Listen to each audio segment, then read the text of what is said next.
Okay, so before we talk about the Eatonville anthology, let's talk a little bit about Zora Neale Hurston.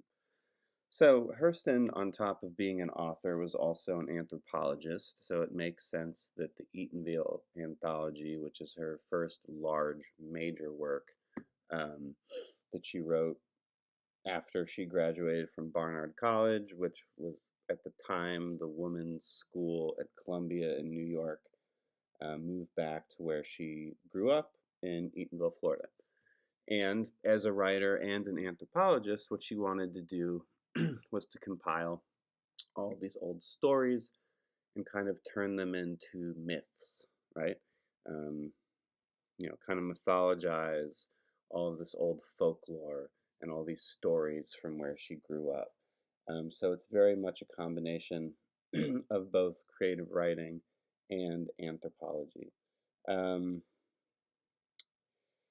Now, as you'll see when you get to the last story, which I believe is 14, it involves talking animals, right? Which is classic mark of mythology and the way that, other cultures, especially um, Eastern and African cultures, have stories that explain the universe and the cosmos and the way that we are, the way that we are, and the way that things are the way that they are um, through animals, right? Personified and anthropomorphized animals that usually, you know, have more kind of magical god like attributes and powers, right? Um, so she's doing quite a bit in here. So I think one of the important things to consider when looking at this story is where these kind of folklorish and mythological aspects come into play. But first, it is worth talking about the difference between myth and the difference between folklore. So a myth is a tradition that may answer life's overarching questions, such as the origin of the world, or of people, or the way that things are. It can also attempt to explain mysteries, supernatural events, cultural traditions. Sometimes sacred nature, a myth can involve gods or other creatures, and it presents reality in a dramatic way, right? You know, tons of different cultures and religions have their own creation myths, right? And we see authors, have thrown in mythology into their work, since we started writing stories, up until, 4,000 years ago.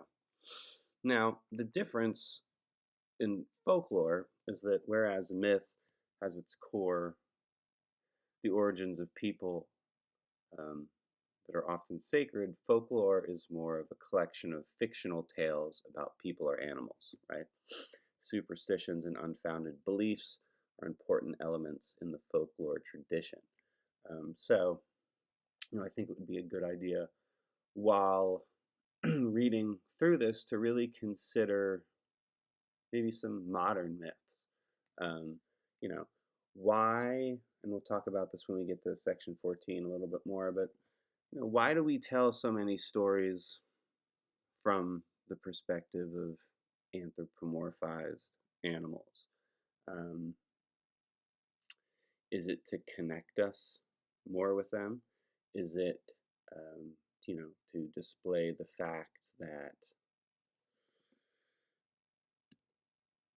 we're connected in a way that we might be uncomfortable to consider, right? That we're more of a web than like linear, separate entities. Um, there's the Maya Quiches um, creation mythology, which is thousands of years old in South America, involves the reverence for animals, right? And the idea is that as people, all we're good for is praising gods, which is an idea that comes back again and again from all different time periods and cultures and walks of life, but it's worth considering, right? A lot of cultures would revere animals um, as if they were better than we were, really. So, it's a lot of food for thought right there. But before we get into section 14, which is where that comes into play, um, we also need to talk. Well, here are a list of some of the themes, right, throughout the Eatonville anthology: community, the preservation of community, the art of storytelling. It's really all about community. Um, and again, if we think about it kind of like a web, you know, how symbiotic our relationships are with the people around us. Um, but both Zora Neale Hurston and Langston Hughes were, remember, we talked about how there would be, you know, groups of writing and movements that are umbrellaed under modernism. Well, here's one: the Harlem Renaissance, right? It was the first intellectual and artistic movement that brought African American writers and artists to the attention of the nation. Critics mark the defining event of the Harlem Renaissance as the 1925 publication of The New Negro, an Interpretation, an anthology edited by Alan Locke, which there are excerpts from um, in the Debating Black Art section of the anthology, and then also there's a little bit more about that, excuse me, on the PowerPoint. The major force of the movement was generated from a large group of black artists who lived in New York during the 1920s. So if you don't know, Harlem is a traditionally black neighborhood in north of Central Park, right? So it's above um, the Upper East Side and the Upper West Side. And that's really where the movement sparked. Um, and Zora Neale Hurston, and in particular, Lee Langston Hughes, were a massive part of that movement. But, so, we can see in our first very quick story, The Pleading Woman, that Hurston uses phonetic dialogue, right? So phonetic dialogue is going to be when you write out, the way something sounds when somebody talks, right?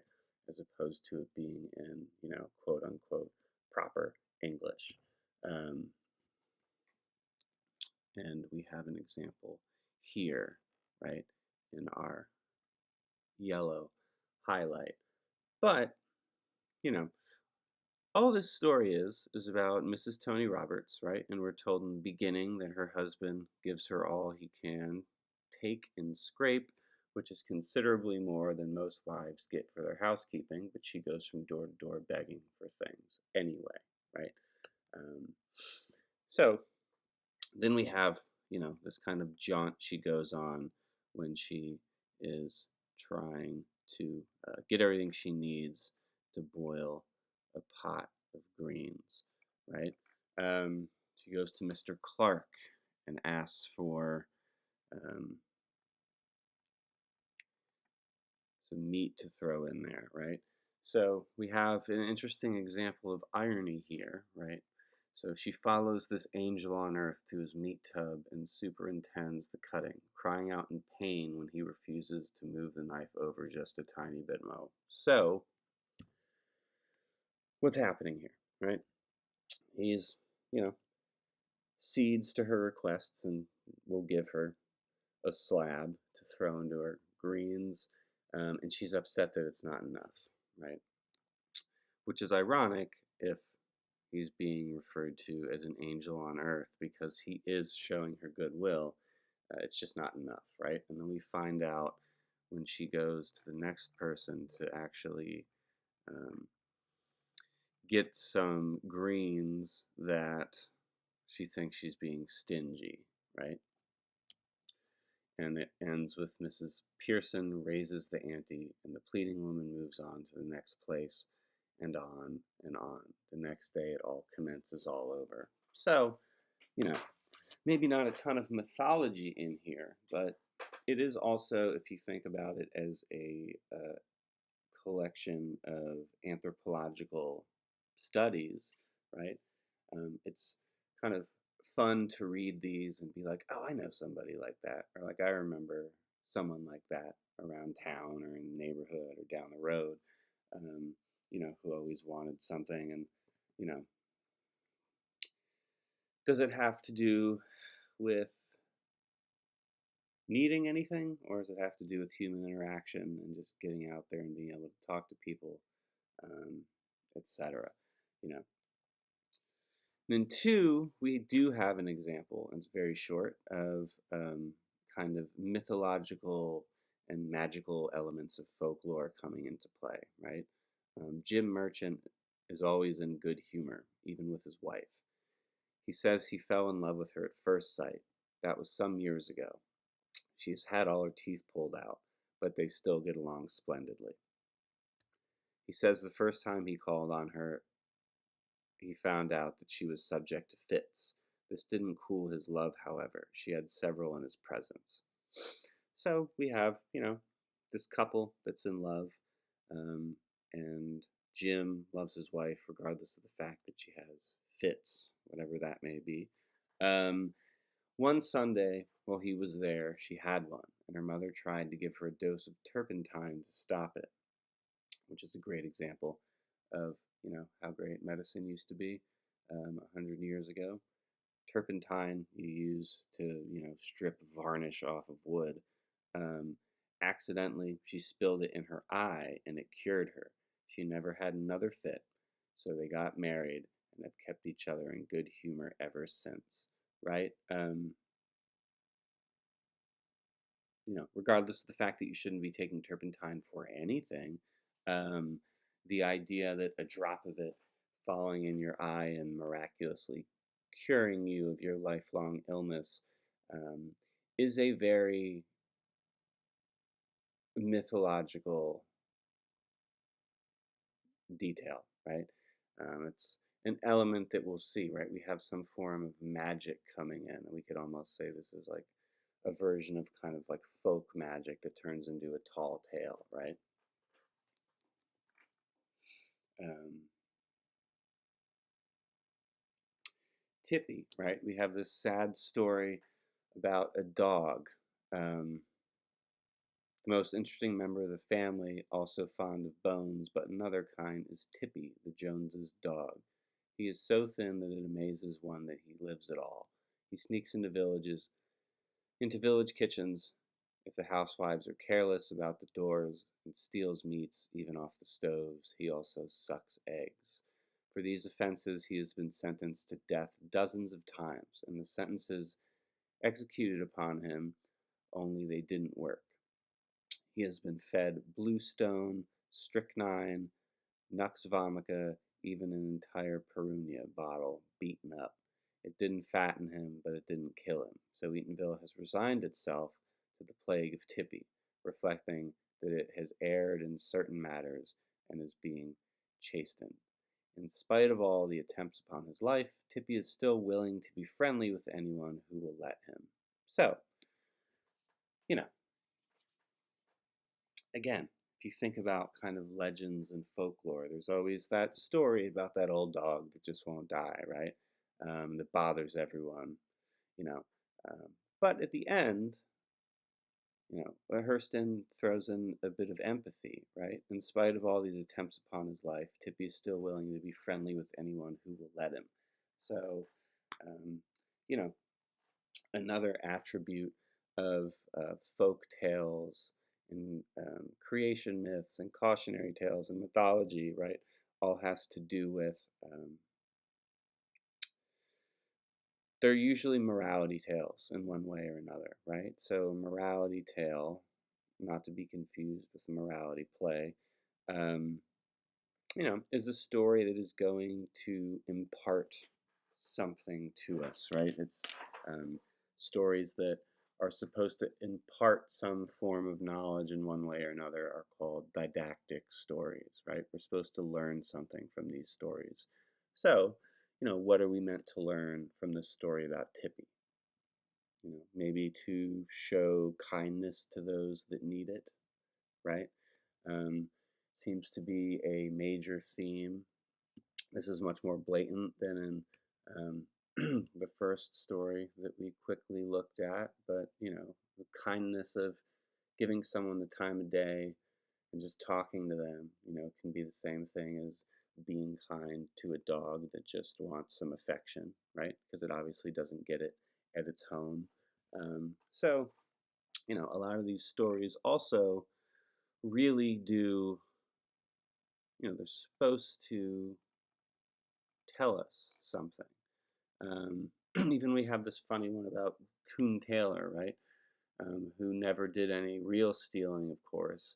If he saw a chicken or a watermelon, he'd take it. And we have this story about, um, Mr. Clark who falls asleep on a stump in the middle of his uh, melon patch, right, to try to catch uh, Taylor.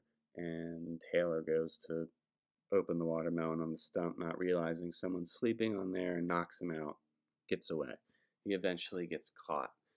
But, there's a lot of empathy in all these stories, even if they're not really showed by the characters. Hurston does sneak it in there, right? So why would stealing a chicken or stealing a watermelon not really justify as real theft, right? In Hurston's eyes. Well, it's going to be because, he probably needs to eat. So, Hurston is saying that if someone has to steal to survive, that shouldn't really be considered theft, right? So she's making us think, more kind of about the structures of our culture. And if this is an anthology about a specific area, yeah, some of these are funny or meant to be humorous, but a lot of them are pretty much all about community and how we interact with each other, right? Um, how we help each other even if we necessarily don't have the means to. Hurston is championing and heralding these ideas as ones that we should um, follow, essentially, right? But